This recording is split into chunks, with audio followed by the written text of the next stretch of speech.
Mi hijo embarazó a la profesora y lo negó. Ahora ella exige matrimonio o pensión, pero los resultados de la prueba de ADN sorprendieron a todos. Sé que no es común exponer dramas familiares en Internet, pero realmente necesito una perspectiva sobre la situación más absurda que he enfrentado. Tengo algunos restaurantes en mi ciudad. Nada lujoso a nivel nacional, pero lo suficiente para decir que mi familia vive bien. No soy un magnate de la tecnología ni un ingeniero, solo un empresario que encontró un nicho en la industria alimentaria. Mi vida era estable, al menos hasta ahora. Tengo un hijo de 19 años que está en su primer año de universidad. Es un chico tranquilo, algo tímido, especialmente con mujeres mayores, y nunca ha sido del tipo que busca problemas. Pero, de alguna manera, los problemas lo encontraron de la peor forma posible. Todo comenzó hace aproximadamente un mes. Mi hijo llegó a casa pálido y nervioso. Normalmente, solo decía hola y se encerraba en su cuarto, pero ese día estaba visiblemente alterado. Más tarde esa noche, lo escuché al teléfono en una discusión acalorada, susurrando cosas como no sé de qué estás hablando y yo no soy el padre. Eso fue suficiente para que mi corazón empezara a latir con fuerza. Lo confronté, y al principio intentó evadir mis preguntas. Pero, finalmente, me contó todo. Una ex profesora de su secundaria se había puesto en contacto con él, alegando que estaba embarazada de su hijo y exigiendo matrimonio o pensión. Decir que estaba en shock sería quedarse corto. Mi hijo insistió en que todo era un absurdo, que nunca había estado con ella ni a solas con ella. Y yo le creo. Es brutalmente honesto y definitivamente no es del tipo que se involucraría con alguien casi 10 años mayor, mucho menos una profesora. Aún así, escuchar la palabra embarazada en relación con mi hijo adolescente me dejó intranquilo. Le pregunté si había alguna posibilidad de que hubiera hecho alguna tontería después de cumplir 18 años. Tal vez en una fiesta. Juró una y otra vez: papá, no, eso nunca pasó. La profesora en cuestión había sido suplente en su escuela por un corto periodo durante su último año, así que el tiempo ya era sospechoso. Además, ella era mayor, probablemente a finales de sus 20 o principios de sus 30, lo que hacía que todo se sintiera aún más surrealista. Unos días después, esta profesora, llamémosla simplemente profesora, apareció en la puerta de nuestra casa. Era un sábado por la mañana, y yo estaba en la cocina organizando los recibos del restaurante. Mi hijo aún dormía en el piso de arriba. Tocaron el timbre y allí estaba ella, con los brazos cruzados y una expresión furiosa. Exigió hablar con mi hijo. Le pedí amablemente que se calmara y explicara lo que quería. Inmediatamente explotó en un discurso sobre cómo mi hijo había arruinado su vida y que teníamos que hacernos responsables como hombres. Entonces soltó una exigencia absurda. O mi hijo se casaba con ella o pagaba una suma elevada de pensión mensual. La parte del matrimonio me dejó en shock. Parecía un guión de una mala telenovela.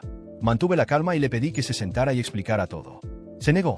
Solo caminaba de un lado a otro en mi sala, lanzando acusaciones sobre el carácter de mi hijo y llamándome mentiroso cuando dije que necesitaba pruebas. Afirmó que los dos habían tenido una relación secreta después de que él cumpliera 18 años y que fue totalmente consensuada. Pero si eso fuera cierto, ella estaría en problemas por involucrarse con un estudiante que estaba bajo su supervisión. Entonces, ¿por qué actuaba con tanta seguridad? Toda la historia olía a estafa. Aún así, le dije que, si estaba segura de que mi hijo era el padre, haríamos una prueba de paternidad. De inmediato respondió que no confiaría en ninguna prueba que yo gestionara, acusándonos de ser lo suficientemente ricos como para sobornar a los técnicos del laboratorio. La paranoia en sus ojos era impresionante.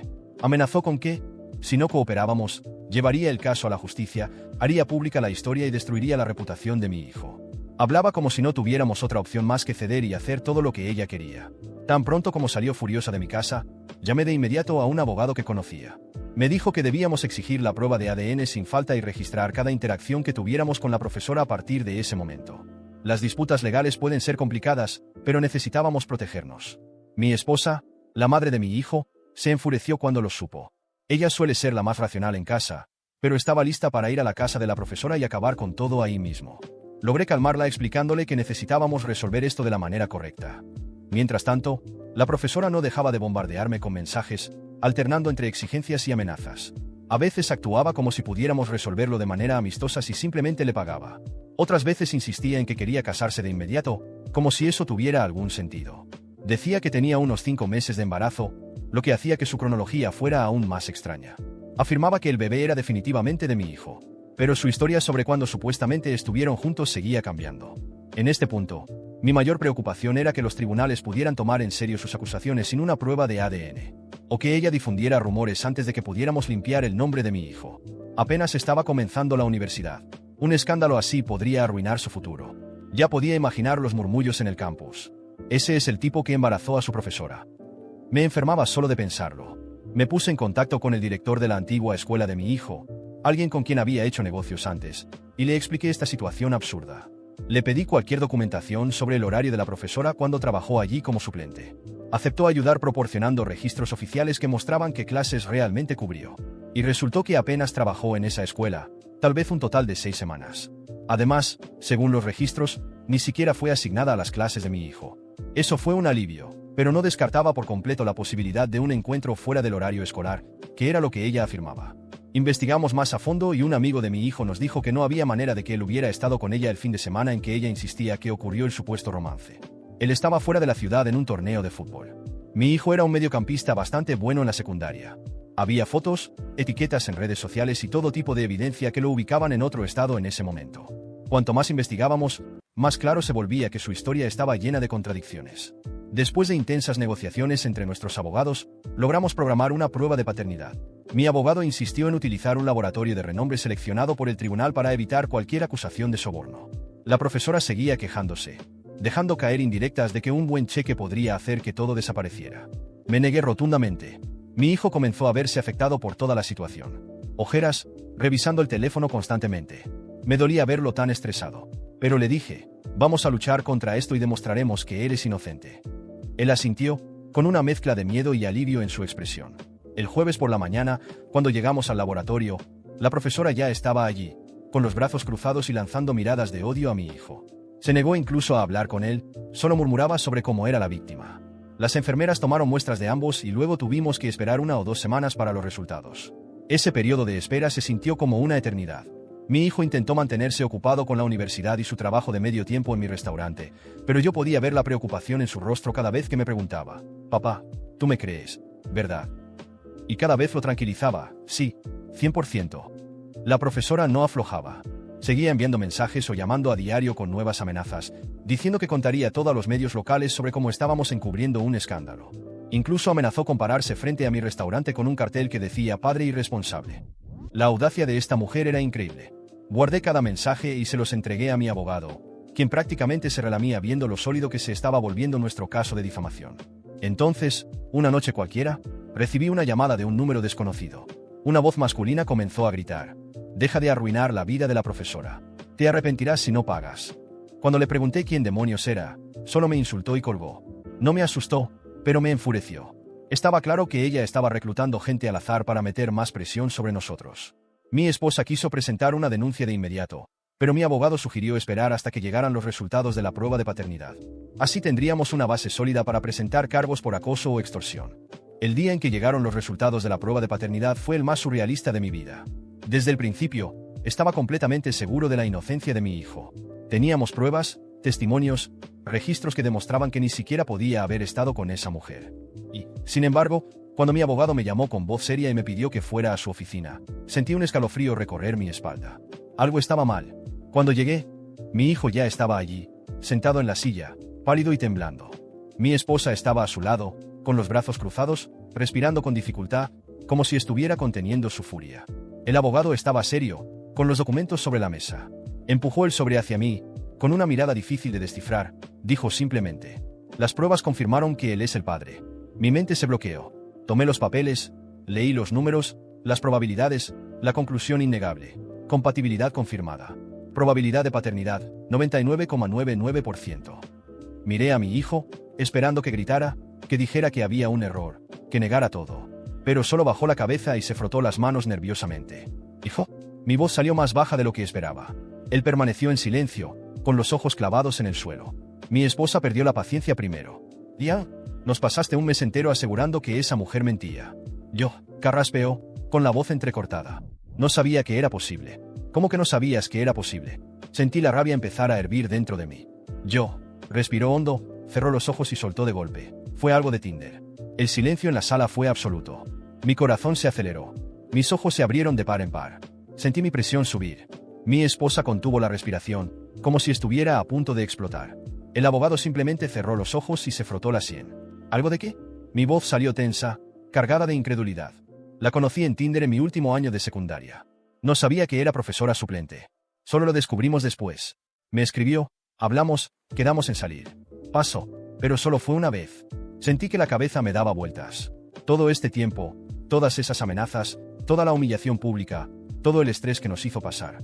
¿Y al final realmente era el padre? ¿Así que te quedaste callado todo este tiempo? Nos dejaste pasar por este infierno, gastar dinero en abogados, perder el sueño. ¿Y sabías que al menos había una posibilidad? Yo, realmente no creí que fuera posible. Solo fue una vez, y yo golpeé la mesa con fuerza, interrumpiendo su patética excusa. Eres un irresponsable, muchacho. Mi voz retumbó en la sala. ¿No sabes lo que significa ser un hombre? ¿Pensaste que podías jugar y salir impune? ¿Creíste que podías simplemente esconder la verdad y esperar que todo pasara? Se encogió de hombros, visiblemente avergonzado. Pero no iba a suavizar la situación. Te mereces cada segundo de esta basura en la que estamos metidos. Te mereces ser demandado. Te mereces pagar hasta el último centavo de esa pensión. Y si la justicia decide que debes ir a prisión, que así sea. Porque tienes que aprender que tus acciones tienen consecuencias. Mi esposa estaba tan furiosa como yo. Le arrojó los papeles a la cara. Eres un idiota. Nos hiciste pasar vergüenza, exponernos, pelear con esta mujer, llamarla mentirosa. Y ahora tenemos que lidiar con esto. Mi hijo comenzó a llorar, murmurando disculpas, pero para mí no significaban nada. La abogada de la profesora presentó una demanda contra nosotros la semana siguiente. Alegaba humillación, daños morales, difamación y, por supuesto, exigía la pensión. No solo eso, sino que insistía en que el niño necesitaba un padre presente. Fuimos a juicio, y ver a esa mujer sentada allí, llorando ante el juez, fue insoportable. Mi hijo, mudo, sentado a mi lado, parecía un cadáver. El juez revisó los documentos, escuchó los argumentos y, como era de esperar, falló a su favor. Tendría que pagar la pensión. Cuando salimos de la audiencia, mi esposa todavía estaba furiosa, con los ojos llenos de rabia. Mi hijo no dijo ni una palabra, pero yo lo miré y solté, sin un gramo de compasión. Espero que hayas aprendido tu lección. Y ahora, asume las consecuencias, porque yo no voy a salvarte de nada más. Pagar la demanda fue uno de los momentos más humillantes de mi vida. Mi esposa, mi abogado y yo nos sentamos a revisar las finanzas, calcular los daños y asegurarnos de que cada centavo saliera del verdadero culpable, mi hijo. Porque si era lo suficientemente mayor para mentir, para ocultar la verdad y actuar como un niño irresponsable, entonces era lo suficientemente mayor para enfrentar las consecuencias. Lo primero que hicimos fue abrir una cuenta a su nombre y transferir el dinero que teníamos que pagarle a la profesora y a su abogado. Intentó discutir, diciendo que no tenía dinero, que era demasiado joven para asumir una deuda así. Pero yo no estaba interesado en escuchar excusas. Si eres lo suficientemente adulto para hacer un hijo, entonces eres lo suficientemente adulto para hacerte cargo de uno. Siguió insistiendo en que estaba en la universidad, que no podía pagar todo solo. Pero mi esposa fue tan dura como yo. ¿No pensaste en eso cuando te estabas divirtiendo? Pues ahora te toca enfrentarlo. Lo pusimos a trabajar en uno de mis restaurantes. Nada de turnos cómodos de medio tiempo. Trabajaba en los horarios más difíciles, sin privilegios, sin excusas. Lavaba platos, limpiaba baños, atendía mesas y lidiaba con clientes groseros. Si quería comer, tenía que pagarlo. Si necesitaba algo, que se las arreglara. Ahora tenía una familia que mantener. Y cada vez que se quejaba, cada vez que decía que era injusto, solo tenía que recordarle mi humillación. ¿Injusto? ¿Injusto? Exploté un día cuando se atrevió a quejarse. Me hiciste pasar la peor vergüenza de mi vida. Hiciste llorar a tu madre. Nos hiciste enfrentar una demanda, ser humillados, arrastrados a la corte como criminales. ¿Y ahora hablas de injusticia? Bajó la cabeza, pero eso no me calmó. Me mentiste en la cara, nos hiciste creer que esa mujer era una mentirosa. La atacamos, contratamos abogados, destruimos por completo su credibilidad. Y al final, ¿quién estaba equivocado? Tú. ¿Quién traicionó mi confianza? Tú. No respondió. Nunca lo hacía. Y mejor así. Al principio, todavía intentaba evadir su responsabilidad. Intentaba retrasar los pagos de la pensión. Decía que no podía ahorrar dinero, que era demasiado difícil vivir así. Pero cada vez que intentaba escapar, mi esposa y yo estábamos ahí para recordarle la realidad. Si no pagas, vas a la cárcel. Así de simple. Aprendió rápido que el mundo no tiene piedad. Lo que más me dolía no era el dinero. Tenía dinero. Era lo que representaba. El hecho de que había confiado en el 100%. Lo defendí. Miré a mi abogado, al juez, a mis amigos, a mis vecinos a los ojos y dije, con absoluta certeza, que mi hijo no había hecho nada. Y todo fue una mentira. Peor que un golpe. Peor que una traición. Peor que recibir un balazo. Porque al menos un balazo es rápido. Esto fue un corte lento, una herida que nunca sanaría. Pasé noches enteras mirando el techo, tratando de entender en qué fallé. Como un hijo criado en un hogar estable, con padres presentes, con valores, pudo mentirnos a la cara y destruirlo todo. Mi esposa intentaba consolarme. Decía que él estaba aprendiendo, que estaba madurando. Pero yo veía la misma decepción en sus ojos. Ahora pagaba la pensión. Trabajaba, estudiaba, pero ya no había amor entre nosotros. Yo veía a un niño que había sido obligado a madurar de la peor manera posible. Y un día, cuando entré al restaurante y vi a mi hijo hablando con una mesera de una manera grosera, supe que aún no había aprendido nada. Estaba hablando en voz alta, impaciente, como si estuviera por encima de ella. Mi voz cortó el aire. Se giró, y todos en el restaurante se quedaron en silencio. ¿Cómo le estás hablando? Crucé los brazos. Papá, solo estaba. Mi voz retumbó en la sala. Se quedó congelado. Caminé hasta él, quedando cara a cara. Ya arruinaste la vida de una mujer. Ya hiciste que una mujer llorara, sufriera, te demandara. ¿Ahora crees que eso te da derecho a tratar mal a otras? Se puso rojo. Bajó la mirada. Vas a aprender a respetar a las mujeres. Vas a aprender a hablar bien, a comportarte. Porque si alguna vez te veo tratando a una mujer como basura de nuevo, te juro por Dios que te vas a arrepentir. Asintió, tragándose su vergüenza. Ahora estaba cambiando. Pero no porque quisiera. Era porque sabía que si cometía un error más, lo perdería todo. Al final, nunca volví a confiar completamente en él. Mi hijo había aprendido una lección. Pero yo aprendí que confiar ciegamente puede ser el peor error de todos.